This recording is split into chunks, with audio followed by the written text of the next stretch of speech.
Iran has started a direct attack on Israel. ইসরায়েলের সাথে ধুমধুমার লড়াই দেখলে আপনার মনে হবে ইরানের চেয়ে ভালো আর কেউ নেই। আবার ইরাক সিরিয়ায় ইরানের গণহত্যার ফিরিস্তি শুনলে আপনার মনে হবে ইরানের শিয়ারা ইসরায়েলের চাইতেও খারাপ। সব মিলিয়ে বিশ্ব রাজনীতিতে ইরান রহস্যময় এক চরিত্র, যার ফলে ইরানি প্রেসিডেন্ট ইব্রাহিম রাইসের মৃত্যুর পর মুসলিম বিশ্ব দুভাগে বিভক্ত হয়ে পড়েছে। আজকের প্রতিবেদনে আমরা ইরানের এমন সব দিক তুলে ধরব যার মাধ্যমে আপনি প্রভাবশালী এই দেশটির ভালো এবং মন্দ তথা মুদ্রার উভয় পিঠ জানতে পারবেন। ইরান জ্ঞানীদের দেশ, কবিদের দেশ। যে ভূখণ্ড একসময় পৃথিবীর ইতিহাসের সেরা মুসলিম কবি, সাহিত্যিক, বিজ্ঞানী জন্ম দিয়েছে, আধুনিক যুগে এসে সেই ভূখণ্ডই বিজ্ঞান ও প্রযুক্তিতে সবচেয়ে এগিয়ে আছে। ইঙ্গো মার্কিন অপশক্তি, বহু রকম নিষেধাজ্ঞা দিয়েও ইরানের ড্রোন, দূরপাল্লার ক্ষেপণাস্ত্র, অন্যান্য সমরাস্ত্র কোনো কিছুর উত্থান ঠেকিয়ে রাখতে পারেনি। পশ্চিমাদের সর্বোচ্চ চেষ্টার পরেও ইরান অতি শীঘ্রই পারমাণবিক বোমার ঘোষণা দেবে বলে ধারণা করা হচ্ছে। ইরান মুসলিম বিশ্বের সবচেয়ে বেশি সফট কর্নার অর্জন করেছে ইসরায়েল বিরোধী অবস্থান নিয়ে। ইসরায়েল আরবদের কাছ থেকে ফিলিস্তিন ও মসজিদে আকসা ছিনিয়ে নিলেও আরবরা প্রতিশোধের পরিবর্তে ইহুদিদের লেজুর বৃত্তি শুরু করেছে। পক্ষান্তরে ইরান ইসরায়েলকে চক্ষু রাঙানি দিয়ে কথার লড়াই আর ধুমধুমার অস্ত্রের মহড়া দিয়ে এমন এক যুদ্ধ পরিস্থিতি তৈরি করেছে যে মুসলিম বিশ্ব মনে করত এই বুঝি ইরান ইসরায়েলের যুদ্ধ লেগে গেল।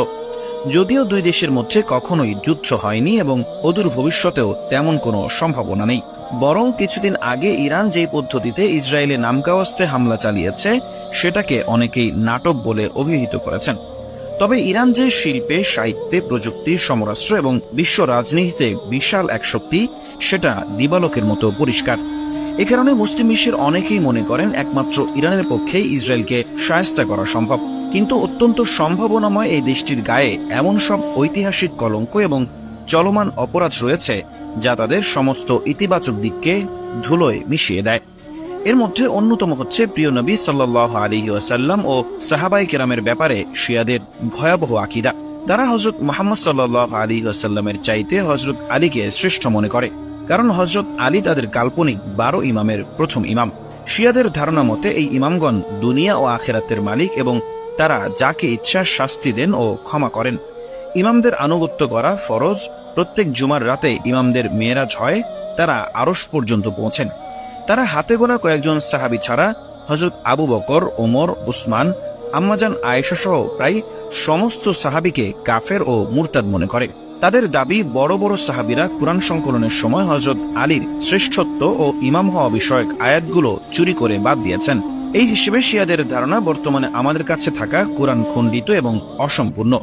মূলত এই ধরনের ভয়াবহ আকীদার কারণে এসব শিয়াকে উলামায়ে কেরাম কাফের ঘোষণা করেছেন। বর্তমানে ইরাক, ইরান ও সিরিয়ায় শিয়াদের এই দলটাই সংখ্যাগরিষ্ঠ এবং ইরানে তারা এই বিপ্লব ঘটিয়ে ক্ষমতায় আসীন হয়েছে।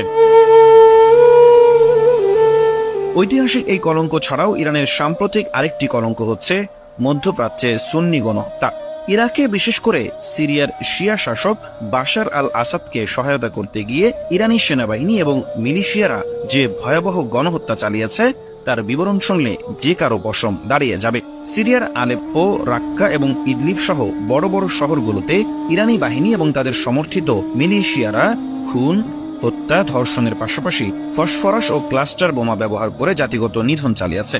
ফলে আমেরিকার হাতে নিহত জেনারেল কাসেম সোলেমানি ইরানিদের কাছে বীর হলেও ইরাক ও সিরিয়ার মুসলিমদের কাছে কসাই হিসেবেই বেশি পরিচিত ছিলেন। ঠিক একই কারণে বর্তমান ইরানি প্রেসিডেন্ট ইব্রাহিম রাইসি নিহতের সংবাদে সিরিয়ার বিভিন্ন শহরে মিষ্টি বিতরণ করতে দেখা গেছে।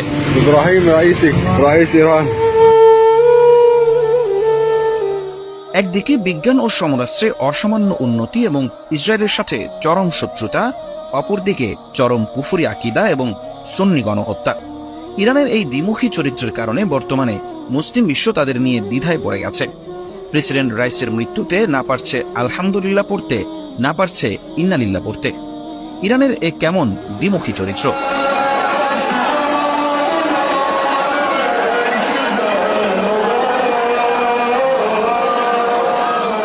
Mamnun bin Masud, MBA Times, desk report.